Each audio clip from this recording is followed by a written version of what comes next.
toutes et à tous, bonsoir et bienvenue dans le journal sur l'intelligent.tv, la web TV dont vous rêvez. À présent les titres. À la une, la ministre Lira Mata a présenté le paille national de la Journée internationale des droits de la femme prévue pour le 8 mars prochain. Nous parlerons également des candidats en liste pour les législatives du 6 mars 2021 qui ont été interpellés par la CEI.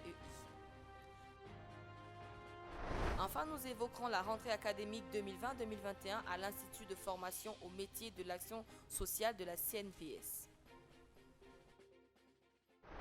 Le paille national de la Journée internationale des droits de la femme, GIF 2021, a été présenté par la ministre de la Famille, de la Femme et de l'Enfant, Bakayoko Lira Mata, à son cabinet au plateau à Abidjan, lors d'une conférence de presse, suivant notre reportage. En prélude à la Journée internationale des droits de la femme, GIF 2021, la ministre de la Femme, de la Famille et de l'Enfant, le professeur Bakayoko Lira Mata, a présenté le paille national de la GIF 2021. C'était à l'occasion d'un point de presse ce mercredi 27 janvier 2021 à son cabinet au plateau. Selon elle, au-delà de sa dimension esthétique, le port de cet uniforme rassemble toutes les couches sociales en vertu de la richesse des couleurs ainsi que les motifs. Elle a ajouté que l'union, l'ouverture d'esprit pour l'acceptation de la diversité culturelle et le désir des femmes d'impacter positivement la société ivoirienne sont les maîtres mots qu'il faut retenir des motifs du pagne de la GIF 2021.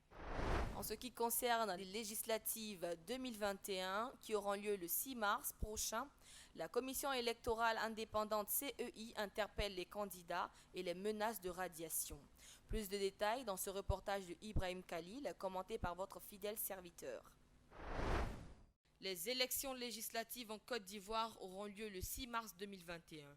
Le jeudi 7 janvier dernier, lors d'une rencontre d'échange entre la Commission électorale indépendante CEI et les partis et groupements politiques ainsi que la société civile, Koulibaly Kuibière Ibrahim a révélé que la campagne électorale s'ouvre le 26 février pour prendre fin le 4 mars. Selon la CEI, cette disposition est depuis quelques jours piétinée par les candidats à la candidature à l'élection des députés à l'Assemblée nationale. Dans un communiqué qu'il a produit ce mercredi 27 janvier, l'organe électoral affirme avoir constaté que ceci s'adonne à une sorte de propagande électorale dans une certaine localité et via les réseaux sociaux.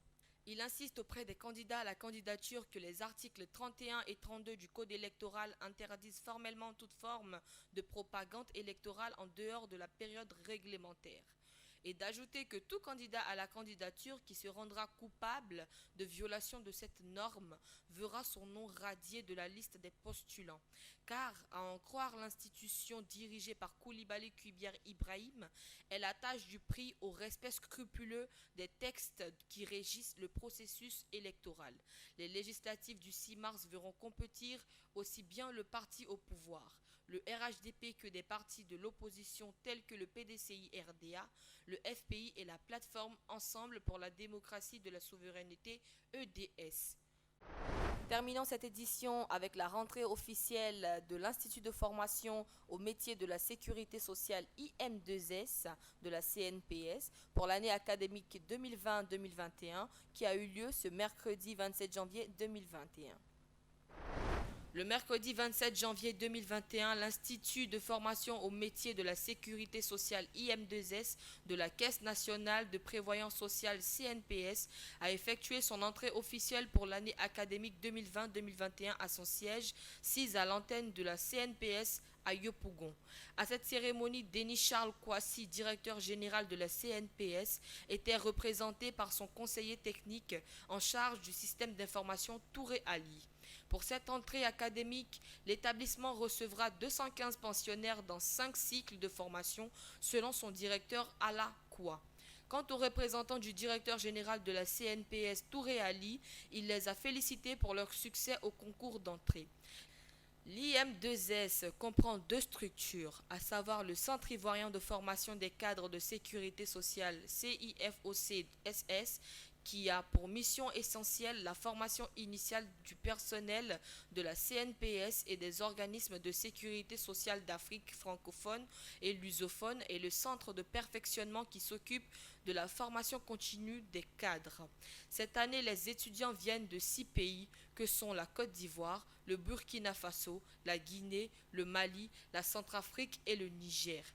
À la date du 31 décembre 2020, le CIFOCSS, à lui seul, a formé 1779 élèves, 342 cadres supérieurs de sécurité sociale avec 17 promotions, 430 cadres moyens de sécurité sociale avec 20 promotions, 215 contrôleurs d'exploitation avec 16 promotions, 124 contrôleurs contravention avec 11 promotions, 668 techniciens de sécurité sociale avec 24 promotions.